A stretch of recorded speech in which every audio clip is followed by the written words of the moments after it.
pengalaman tentang hasil yang saya dapatkan di guru penggerak. Maka saya buat di situ adalah calon guru penggerak angkatan 8. Saya berhubung sedang mengikuti pendidikan tentang guru penggerak angkatan 8. Maka hari ini saya akan berbagi pengalaman sesuai dengan realita kita yang ada di lapangan. Nah, Bapak Ibu sekalian, pada hari ini saya berbagi pengalaman tentang penyebaran pemahaman dan penerapan pengalaman budaya positif di sekolah kita, yaitu oleh Muhammad Johan, PDPD, calon guru penggerak angkatan 8 Aceh Utara. Nah, sebagaimana sudah kita lalui kegiatan kita pada minggu yang lalu dengan kita bekerja secara kompak, alhamdulillah kita mendapatkan sebuah hasil yang menyenangkan. Pada hari ini apa langkah-langkah yang kita lakukan selanjutnya di sekolah kita? Nah, langkah yang pertama kita harus memberikan sekolah kita ini adalah tempat yang nyaman. Tempat yang nyaman bagi siswa dan bagi kita sendiri. Jangan sampai kita datang ke sini merasa tersiksa atau merasa terpaksa. Tapi kita harus nyaman. Nah, ini yang pertama. Jadi, apa yang harus kita lakukan? Yang pertama, kita harus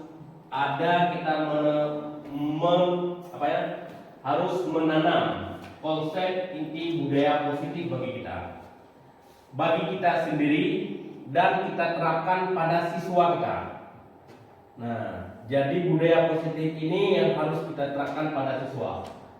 Apa budaya positif yang pertama? Yang pertama, perubahan paradigma belajar. Nah, jadi cara kita mengajarkan siswa sekarang harus ada paradigma baru.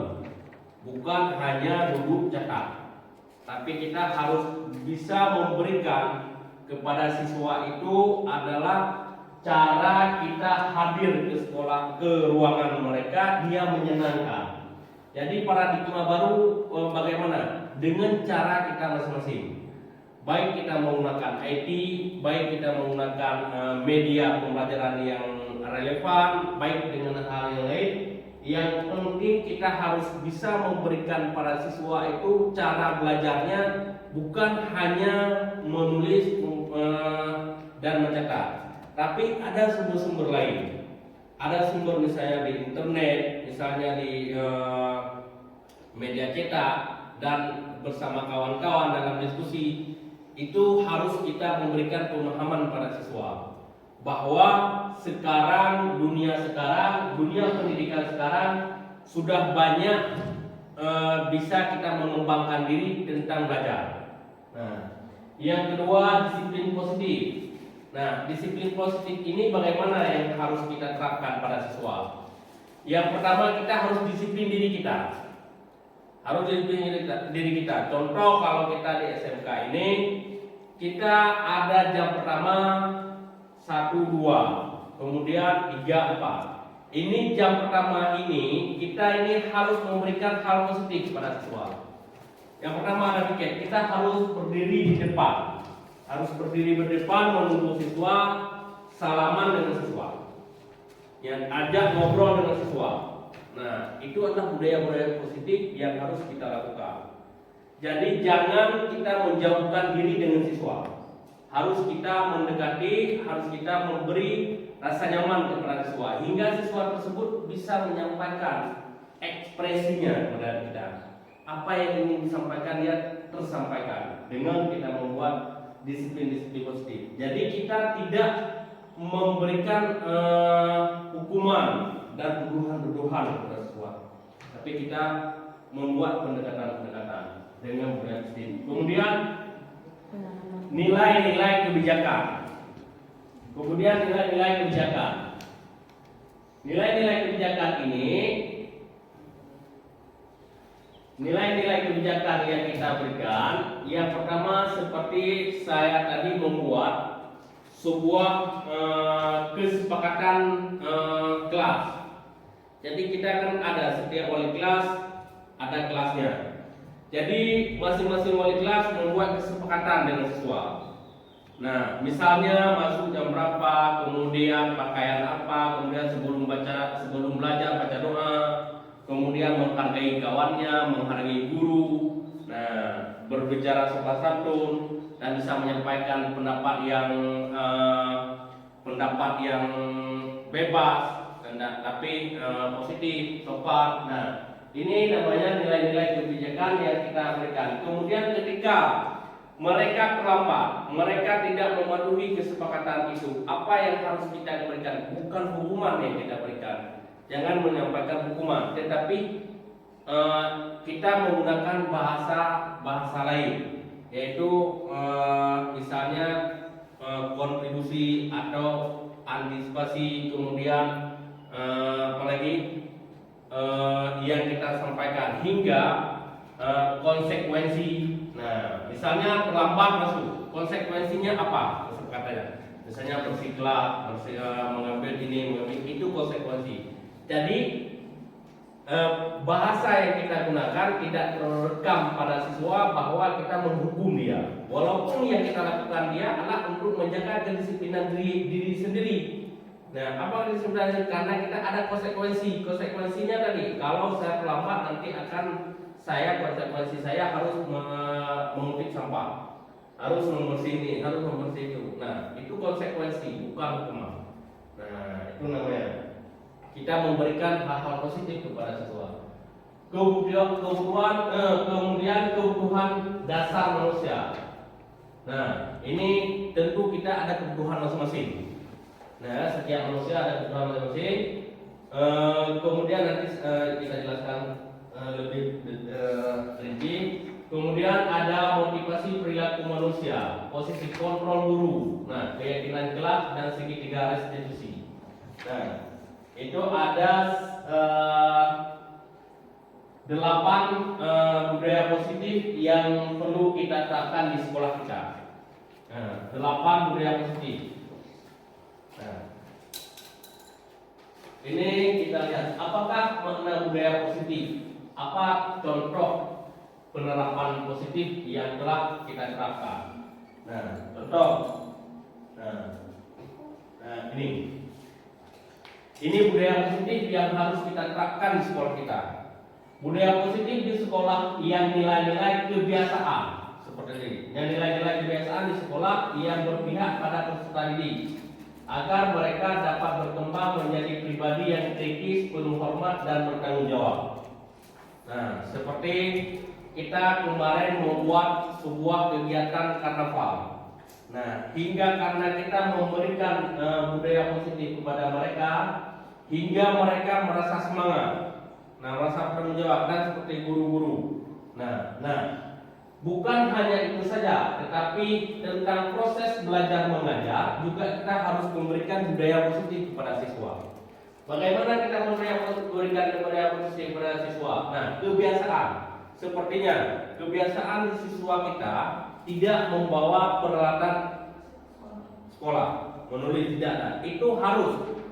Jadi maka piket yang hadir lebih cepat, dia berdiri di pintu, dia menunggu siswa, bersalaman, berdiskusi dan memeriksa dengan siswa itu perlu. Nah, hingga kita tahu, hingga siswa terbiasa dengan budaya-budaya positif itu. Nah, kalau kita tidak kawal, dia terbiasa dengan hal seperti itu. Nah, maka kita di sekolah kita wajib kita harus menerapkan hal-hal seperti itu dengan cara strategi kita di sini. Nanti kita akan membuat kesepakatan bagaimana cara kita menerapkannya. Nah, kemudian perubahan paradigma. Nah, perubahan paradigma seperti yang saya sampaikan tadi, bagaimana? Nah, kalau kita merujuk kepada tokoh pendidikan nasional, yaitu filosofi pendidikan Ki Hajar Dewantara, yang pertama bukan tabula rasa. semua anak terlahir dengan bakat masing-masing. Budi pekerti, tugas guru menuntun bakat tersebut agar anak tumbuh dengan selamat dan bahagia. Guru ibarat petani, anak ibarat biji jagung. Kodrat alam dan kodrat zaman berpihak pada anak. Nah, ini filosofi yang kita tanam pada kita guru. Nah, jadi hari ini kita bukan menyalahkan pada siswa, tetapi hasil sekolah kita ini adalah terlihat pada kita guru. Karena guru kita adalah sebagai petani, siswa ini adalah sebagai biji jagung atau sebagai tanaman. Kalau padi bagus kita rawat, maka akan tumbuh dengan baik. Nah, begitu juga siswa yang hadir di sini, bila kita mengawal mereka dengan baik, maka dia akan tumbuh dengan baik. Nah, semua itu kan terlahir ada bakatnya masing-masing. Seperti kita hari ini kita semua ada bakatnya. Kita terlihat di saat kita membuat perlombaan kemarin. Nah, kemarin semua ada bakatnya, semua ada potensinya. Cuman kadang-kadang kita tidak ini untuk bisa kita berpihak pada siswa. Bukan hanya memberikan kebebasan kepada siswa, tapi kita berpihak bagaimana tugas guru adalah menuntun dan memberikan agar anak tumbuh dengan selamat, dengan bahagia. Nah, jadi bisa kita bersama anak-anak itu agar anak-anak itu lebih bahagia dan bisa berekspresi. Nah, perubahan paradigma untuk membangun budaya positif, sekolah perlu menyediakan lingkungan yang positif, aman dan nyaman agar murid-murid mampu berpikir, bertindak dan menciptakan dengan merdeka, mandiri dan bertanggung jawab. Nah, ini bagaimana kita untuk membangun budaya positif kita di lingkungan kita. Seperti tadi, kita ini kan sudah ditentukan piket oleh guru. Ada piket per hari. Nah, setiap hari ada piketnya. Jadi piket harus hadir lebih cepat. Hadir lebih cepat menunggu di pintu bekas, di pintu sekolah. Jadi salam dengan siswa, arahkan siswa bagaimana itu adalah menciptakan lingkungan yang positif. Jadi menyediakan lingkungan yang positif itu adalah bagi kita dulu, hingga siswa itu dia menarik, nah nyaman ini datang ke sini. Jadi murid-murid itu dengan nyaman dia lahir ekspresi pola pikir, karena dia merasa senang di sini. Nah, itu yang perlu kita lakukan. Nah, lazimnya disiplin dikaitkan dengan kontrol. Dalam hal ini adalah kontrol guru menghadapi murid. Nah, jadi murid ini tidak boleh lost control. Nah, perlu kita membentuk piket ini agar tidak lost control. Ada wali kelas, ada piket, ada pembina OSIS, ada kesiswaan, ada kepala sekolah, ada guru. Nah, ada komite. Nah, ini untuk apa? Agar siswa ini jangan lost control. Ilusi bahwa kritik dapat ilusi bahwa kritik dan membuat orang merasa bersalah dapat menguatkan karakter. Ilusi bahwa semua penguatan positif efektif dan bermanfaat. Ilusi bahwa orang dewasa memiliki hak untuk memaksa. Nah, ini paparan dari Dr. William yang saya kutip di sebuah buku, bagaimana cara mengontrol siswa. Nah, jadi ini yang perlu kita pahami juga, bahwa paradigma teori kontrol ini perlu kita terapkan bagaimana hingga kita mengawal, mengkoordinir siswa ini bisa dengan pengetahuan yang tidak mendiskriminasi siswa. Nah, perubahan paradigma stimulus respon teori kontrol. Nah, ini bisakah kita mengontrol seseorang stimulusnya? Nah, kita mencoba membuat orang berpandang sama dengan kita. Nah, teori kontrol kita berusaha memahami pandangan orang lain tentang dunianya. Nah, jadi begini, kalau untuk kita meyakinkan orang lain tentang pendapat kita atau tentang respon kita, kita harus tahu dulu dunia dia. Dunia dia bagaimana? Nah, contoh, siswa kita berkarakter yang berbeda, hadir dengan lingkungan yang berbeda, hadir dengan ekonomi yang berbeda, hadir dengan latar belakang orang tua yang berbeda, hadir dengan alam yang berbeda. Ini perlu kita pahami. Nah, agar di saat kita menyampaikan kepada siswa itu, dia lebih nyambung, nah, lebih terkoneksi. Jangan-jangan kan ada siswa di saat kita sampaikan dia tidak connect, kita sudah capek dia mendengar, tapi dia masih belum connect karena dia tidak tersentuh pada dunia dia. Kemudian perilaku buruk dilihat sebagai suatu kesalahan. Nah, teori kontrol semua perilaku itu memiliki kedua. Nah, jadi ketika ada seseorang yang membuat kesalahan itu tentu ada tujuan. Dia melakukan sesuatu itu pasti ada tujuan. Nah, pasti ada tujuan. Apa itu tujuannya? Nah, itu yang perlu kita gali, perlu kita gali pada seseorang. Nah, maka perilaku buruk itu jangan kita hantam dulu. Kemudian kita gali apa tujuannya ya. Pasti dia ada tujuan. Nah, kemudian orang lain bisa mengontrol saya, hanya Anda yang bisa mengontrol diri Anda. Nah, jadi gitu. Jadi kita jangan mengharapkan pada orang lain mengontrol, tapi kita diri sendiri. Bagaimana kita mengontrol diri sendiri? Seperti misalnya kita piket pagi, itu dari sendiri-sendiri. Kemudian jam pertama, kemudian mengajar pada tugas kita. Nah, itu pada diri sendiri kita. Ini kontrol kita diri sendiri. Kemudian saya bisa mengontrol orang lain. Anda tidak mengontrol orang lain. Nah, pemaksaan ada pada saat bujukan gagal. Nah, kolaborasi dan kesepakatan menciptakan pilihan yang baru. Nah, inilah yang sangat kita harapkan.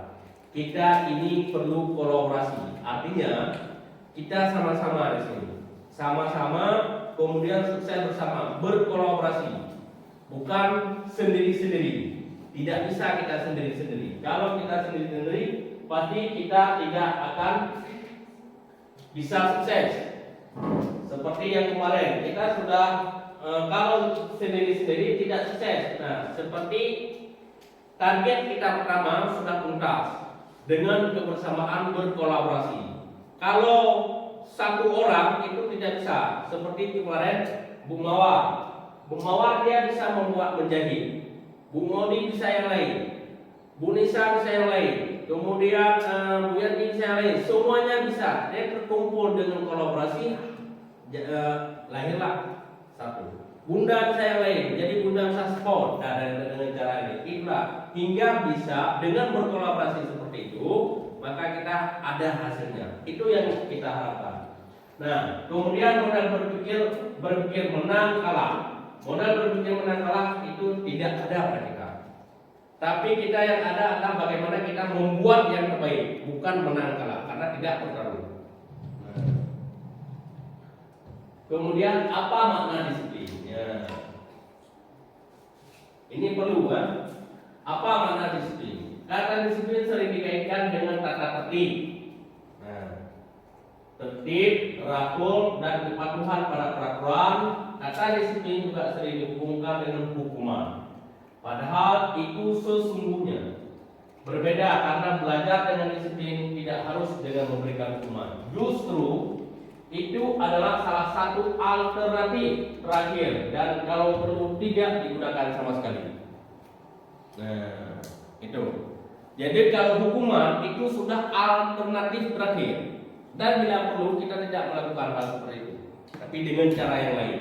Nah, agar siswa kita lebih, nah itu. Jadi bagaimana kita diri sendiri tertibkan diri pasti. Nah, kalau kita sudah melakukan yang terbaik pada diri sendiri, tentu siswa akan melihat kita. Karena ada kata pepatah, guru kencing berdiri, murid kencing berbari, itu pasti. Nah, seperti orang tua menyo bahasa Aceh menanku nyamin nyantai tahu itu. Nah, ya. Itu. Nah, jadi Ki Hajar Dewantara menyatakan diri kita yang memiliki motivasi internal. Jika kita tidak memiliki motivasi internal, maka kita memerlukan pihak lain untuk mendisiplinkan kita, yaitu peraturan. Ya? Kalau kita diri sendiri internal kita tidak termotivasi, tidak disiplin, maka hadir pihak yang lain. Pihak yang lain apa? Yaitu peraturan. Seperti di sekolah, kita membuat piket harus hadir cepat, itu tuntutan di eksternal, bukan internal. Tapi kita lebih bagus kita hadir dari internal kita. Kenapa dari internal kita? Agar kita ikhlas, tidak merasa terbeban. Nah, Bapak Ibu sekalian, motivasi internal itu adalah sangat penting. Saya bisa merasakan hingga sesuatu bisa menjadikan diri sendiri. Kemudian mengapa kita memiliki peraturan 3M? Menggunakan masker, mencuci tangan, dan menjaga jarak menurut sepeda itu waktu COVID-19. Karena kita yakin kalau tidak melakukan itu risiko kita akan menjadi apa? Itu kan risiko, Pak. Nah, maka kita lakukan. Nah, mengapa kita memiliki peraturan harus datang tepat waktu pada saat mengikuti pelatihan? Nah, atau mengikuti upacara, mengikuti ke sekolah, itu kenapa? Jadi untuk mendukung motivasi intrinsik motivasi dalam kita, kembali ke nilai keyakinan lebih mengarahkan seseorang dibandingkan mengikuti serangkaian peraturan-peraturan. Nah, maka itu yang kita ciptakan pada siswa, yaitu keyakinan dia. Nah, keyakinan yang kita ciptakan hingga dia merasa butuh. Nah, itu. Jadi ketimbang kita memberikan hukuman-hukuman. Nah, keyakinan kelas adalah nilai-nilai kebijakan atau prinsip universal secara menyeluruh yang disepakati bersama, lepas dari latar belakang suku, negara, bahasa maupun agama. Jadi menurut ada saya ambil dari buku. Jadi suatu keyakinan akan lebih termotivasi seorang. Keyakinan apa keyakinan orang? Oh, ini keyakinan membutuhkan. Itu yang kita lakukan hingga pasti akan hadir dengan intrinsiknya. Nah, pembentukan keyakinan kelas. Bagaimana pembentukan keyakinan kelas? Keyakinan kelas bersifat abstrak daripada peraturan yang lebih dirinci dan konkret. Nah, keyakinan kelas berupa pernyataan-pernyataan universal. Pernyataan keyakinan kelas senantiasa dibuat dalam bentuk positif. Nah, kemudian keyakinan kelas hendaknya tidak terlalu banyak sehingga mudah diingat. Sampai dia keyakinan kelas terus saya tu macamnya hari jika dia demi. Nah, kan? Hari jika nya tak ada baik. Jadi makanya kita sesuaikan. Nah, jadi semua warga kelas sebaiknya ikut kontribusi dalam membuat kegiatan kelas lewat curhat pendapat. Nah, seperti tadi saya buat ada ini disuruh tulis. Nah, di sini kita curhat pendapat. Apa pendapatnya? Nah, kemudian bersedia meninjau kembali. Nah, seperti tadi kita membuat sebuah positif. Nah, ini peraturan dan keyakinan. Nah, jadi peraturan selalu kembalikan buku ke tempatnya. Keyakinannya apa? Ada rasa tanggung jawab. Dilarang mengganggu orang lain. Keyakinannya apa? Menghormati orang lain. Nah, jadi dia tertanam pada nilai dia. Oh, kita tidak boleh mengganggu orang.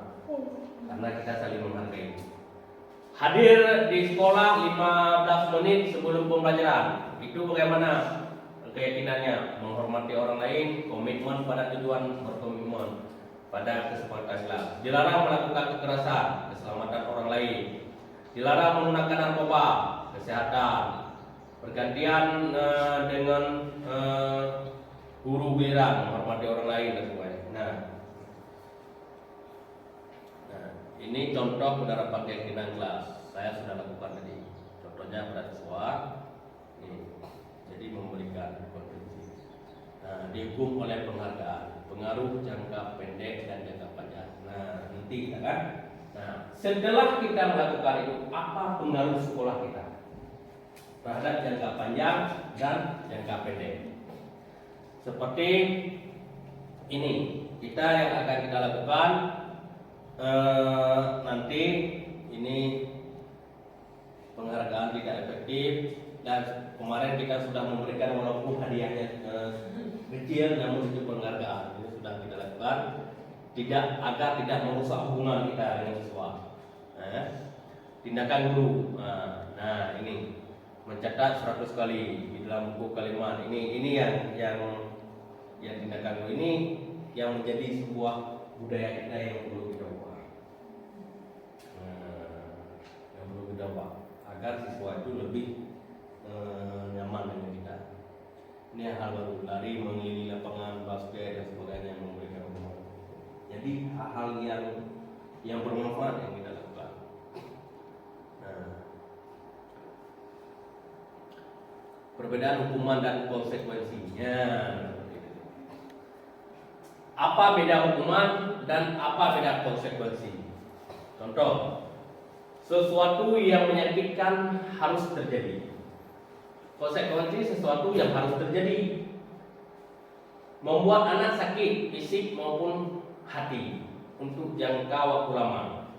Membuat anak merasa tidak nyaman dalam jangka waktu pendek. Nah, kita memberikan hukuman, dia akan tertanam pada dia jangka panjang. Nah, tinggal di dalam tubuh yang guru. Nah, tinggal di guru yang paling gelap dan yang paling tinggi. Guru yang pohon, hotel merupakan jenuh lebar. Jadi merasa anak nyaman, kan? Kadang-kadang salah orang. Karena kenapa? Nyan yang terjadi.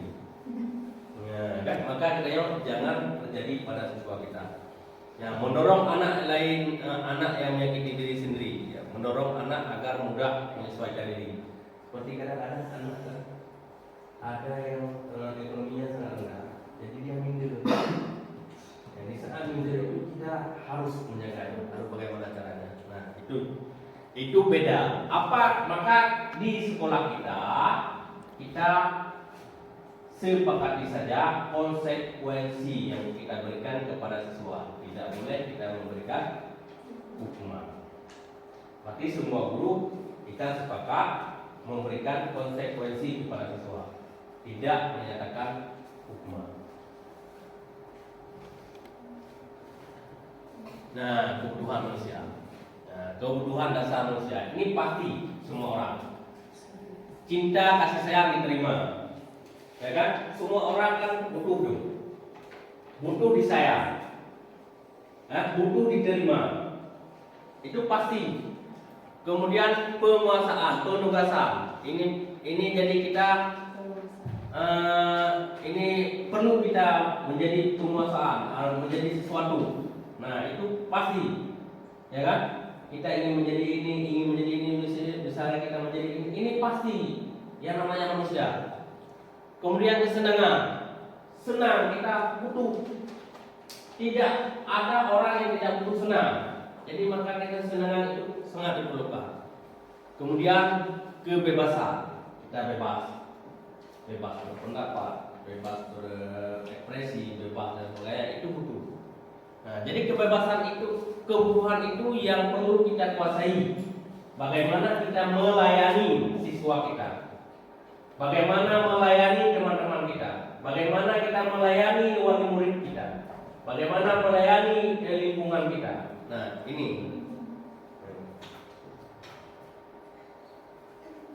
ini sebuah contoh. Ibu Ani, guru kelas 5 di SD Pelita Hati, sedang bingung menghadapi pula salah seorang murid di kelasnya, Agus, Beberapa anak telah datang dan mengeluh Agus yang seringkali meminta bekal makan siang mereka dengan paksa. Jika ada menghadapi situasi seperti ini, Ibu Ani, apa yang Anda lakukan? Menurut Anda. Nah, kira-kira apa alasan Agus? Nah, ini dalam konteks budaya positif. Jadi semua sekolah ada permasalahan, ya kan? Konteksnya bagaimana? Kita penerapan positif, Ibu Ani sebaiknya mencari tahu alasan si Agus. Karena seperti tadi, permasalahan yang dilakukan itu pasti ada maksudnya. Pasti ada maksudnya. Kita cari tahu. Ya, agak cepat ya. Nah, 5 kontrol. Nah, kita guru di SMK kita ini perlu kita terapkan 5 kontrol. Kontrol yang pertama, kita motivasi. Identitas, kemudian identitas hasil, identitas sukses. Nah, ini perlu penghukuman, penguatan rasa, penghukum, pembuat merasa bersalah, teman, dan pemantau. Manajer. Kemarin di video saya ada saya lakukan itu posisi kontrol. Siapa yang ini apa namanya? Yang kelas 3 kemarin. Afif ya. Nah, itu contohnya. Jadi kita kalau ada masalah siswa seperti itu yang kita hadapi. Nah, jadi kita memiliki 5 posisi kontrol. Nah, apa itu kemudian kita lihat pada restitusi. Apa itu restitusi? Ini pengalaman ini Bapak Ibu kita terapkan di sekolah kita nanti. Restitusi adalah proses menciptakan kondisi bagi murid untuk memberikan kesalahan mereka, untuk memperbaiki kesalahan mereka sehingga mereka bisa kembali kepada kelompok mereka dengan karakter yang lebih kuat. Menurut Konsen 2004. Nah, 9 ciri-ciri restitusi. Yang pertama, bukan untuk menebus kesalahan, untuk belajar dari kesalahan, memperbaiki hubungan, tawaran bukan paksaan. Kemudian restitusi menuntut dan melihat. Nah, ini. Jadi ada 9, nanti kita kirim ke grupnya. Nah, terima kasih.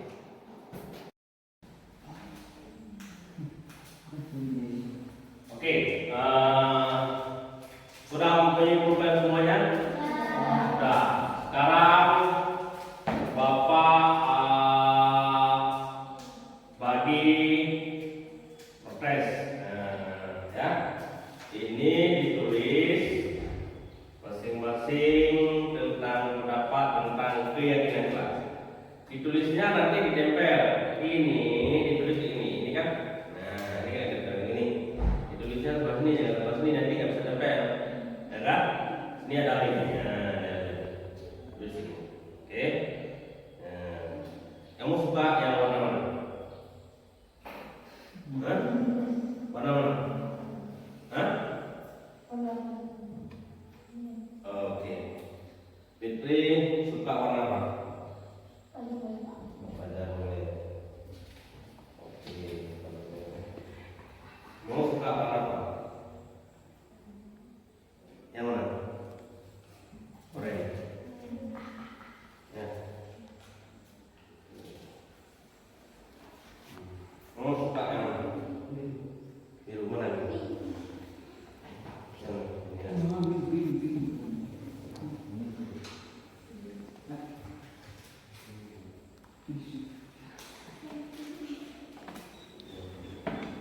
Nurul suka yang mana?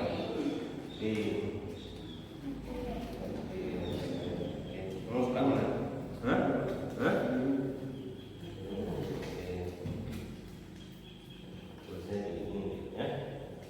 Nurul suka hitam. Mana hitam? Ada hitam nih. Ya, yang mana? Minta yang ada warna. Yang coba biru semua ya.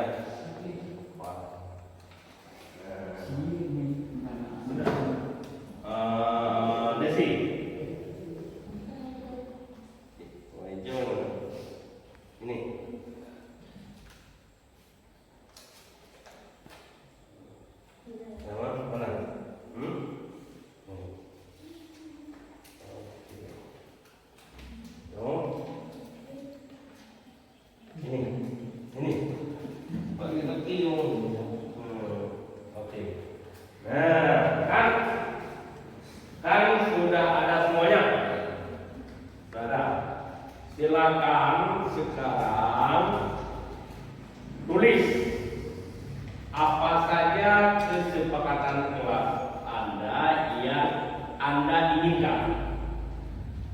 Ya, yang Anda inginkan.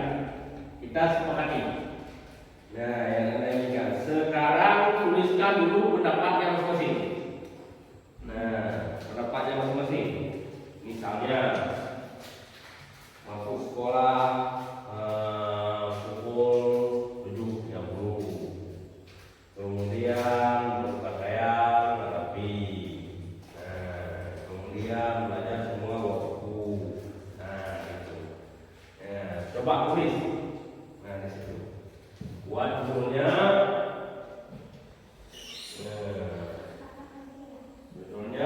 Judulnya bahwa keyakinan kelas. Silakan tuangkan pendapatnya masing-masing. Apa pendapatnya? Kamu mau membuat pendapat apa? Kayak mana mau? Oh, saya mau kayak ini. Saya mau silakan. Tuliskan.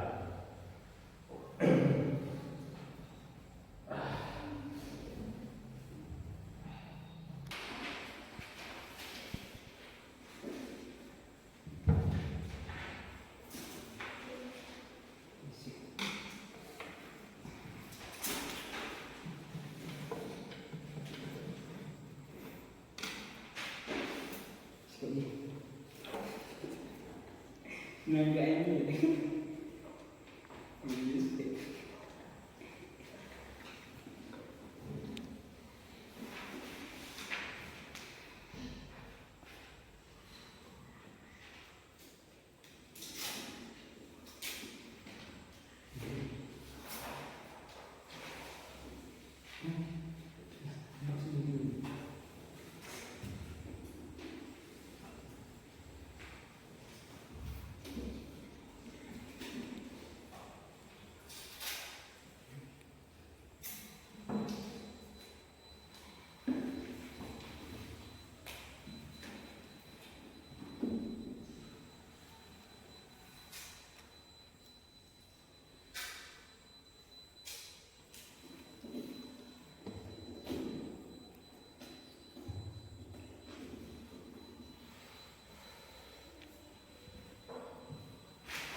Oke, sudah. Hah? Nggak usah. Nah, nggak usah ulang. Nah, kalau sudah, sekarang silakan tempel di sini. Sudah, silakan tempel. Desi sudah. Ya, silakan tempel. Tempelnya kan ada yang nggak ada tadi. Ya, tempel. Silakan. Nah, Desi. Bagus. Oke. Nah, sudah. Nah, apa namanya? Hah? Artian jawab. Artian jawab. Ya, tapi ya, artian jawab. Tapi.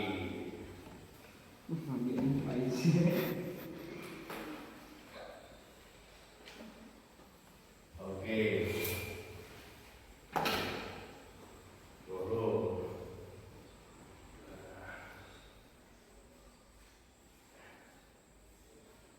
Oke, bagus.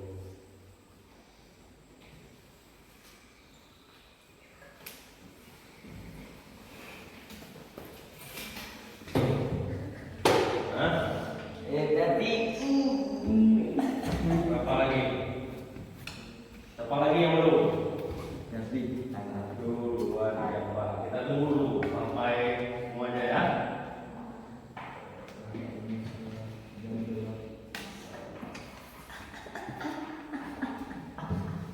Nanti dua kali.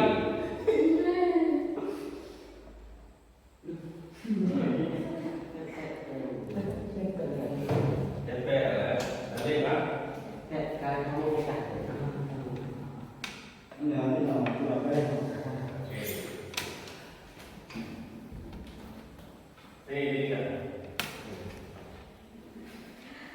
Bilang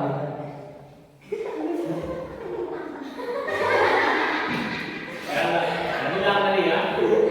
Bilang tadi ya.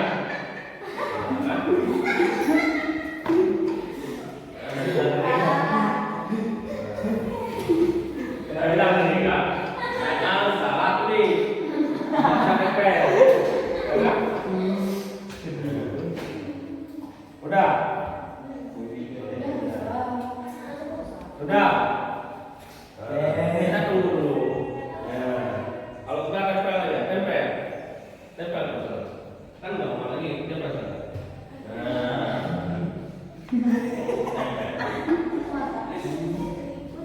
Tempel terus. Tempel. Maka baik. Ada deh.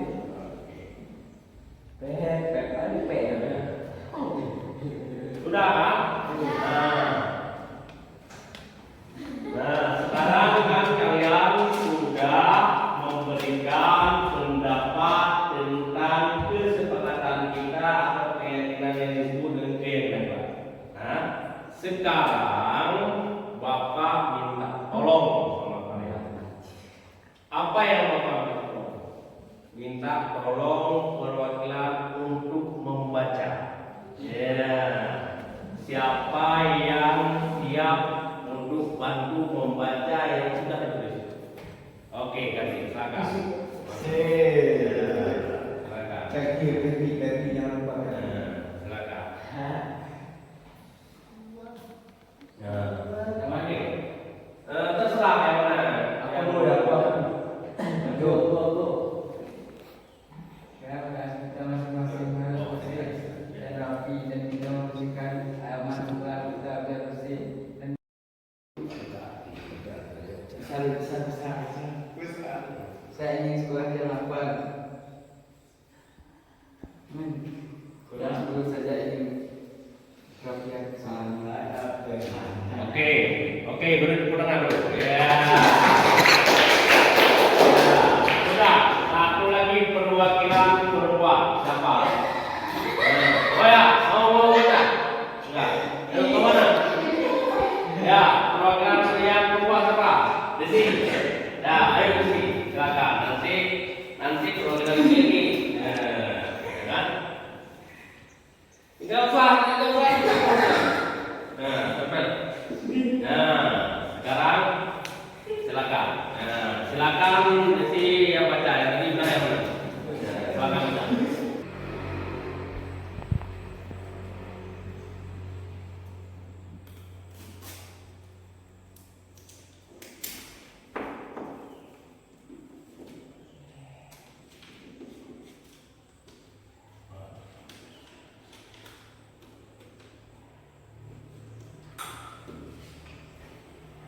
Nah.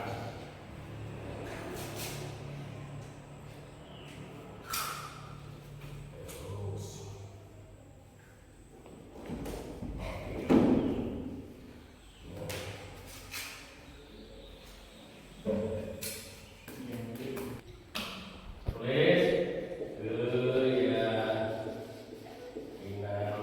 kelas 1 masuk kelas pukul 7.45. Ya kan? Kemudian ada tadi lagi yang Bapak lihat, ada yang berpakaian rapi. Yang laki-laki bajunya masuk ke dalam. Yang perempuan bajunya tidak boleh masuk ke dalam. Ya kan? Pakai jubah. Ya kan? Nah, rambut yang sudah gondrong harus dirapikan. Setuju? Setuju. Oke. Setuju. Oke. Setuju. Berpakaian rapi. Oke, ya. Sudah. Kemudian setiap masuk kelas piket membersihkan ruangan. Ada nih. Nah, gimana? Ya, saat sekolah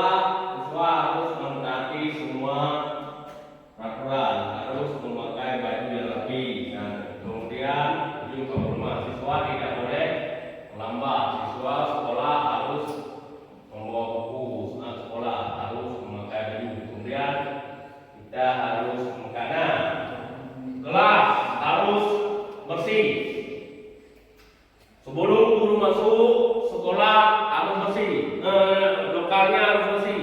Gimana? Setuju? Setuju? Nah, oke, oke. Nah, gelas harus bersih. Keempat, apa lagi? Saat sekolah harus membawa buku sekolah. Setuju? Setuju. Apa mungkin kita bisa tanpa buku? Nggak bisa. Nah, harus bawa buku.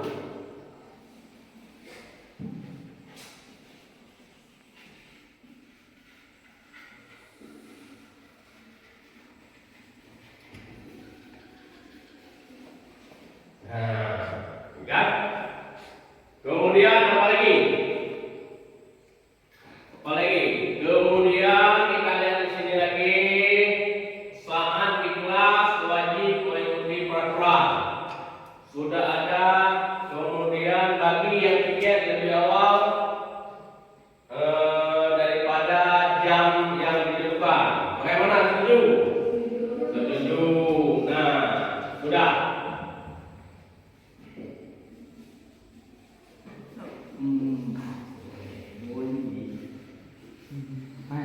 Nah, sudah setuju semuanya kan?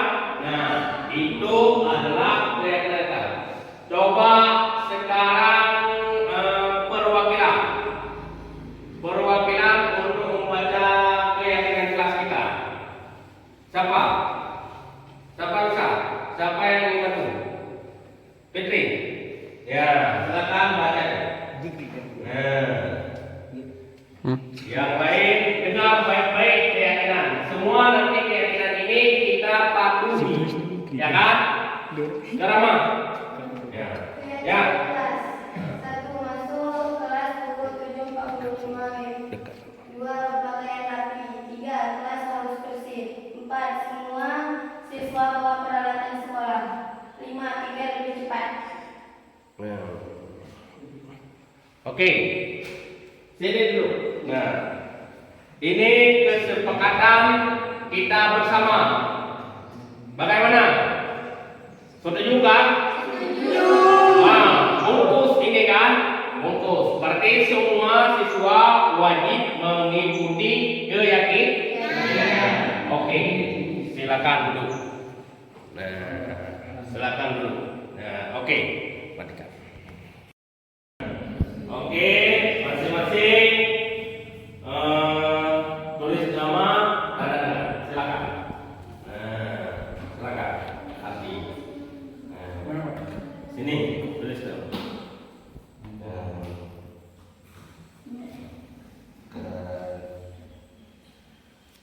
Ya, tulis berarti 2. Tanda tangan terus. Ya, oke. Ya, baik. Silakan. Nah.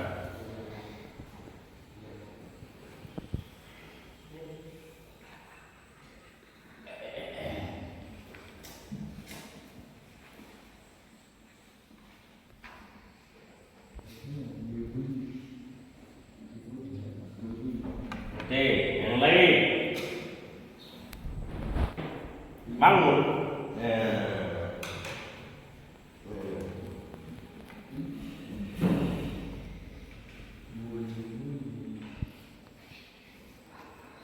Desi. Kar. Nianti. Nah. Lanjut. Hah? Oke. Bangun. Nah, langsung bangun semua. Bangun. Nah, semua.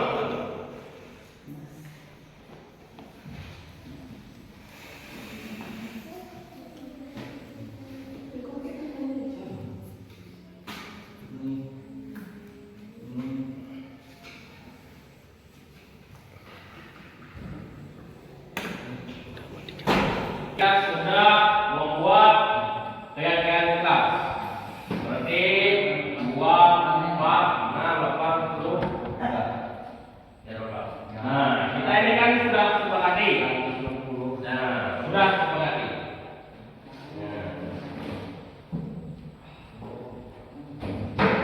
Karena sudah kita sepakati. Nah, jadi tidak boleh kita larang lagi. Ya kan? Tidak boleh. Kami kelas 10 Tata Busana telah membuat keyakinan kelas SMK Anak Laut Kami hari ini dari kelas 10 Tata Busana telah membuat keyakinan kelas bersama Pak Johan selaku guru penggerak di kelas ini. The best.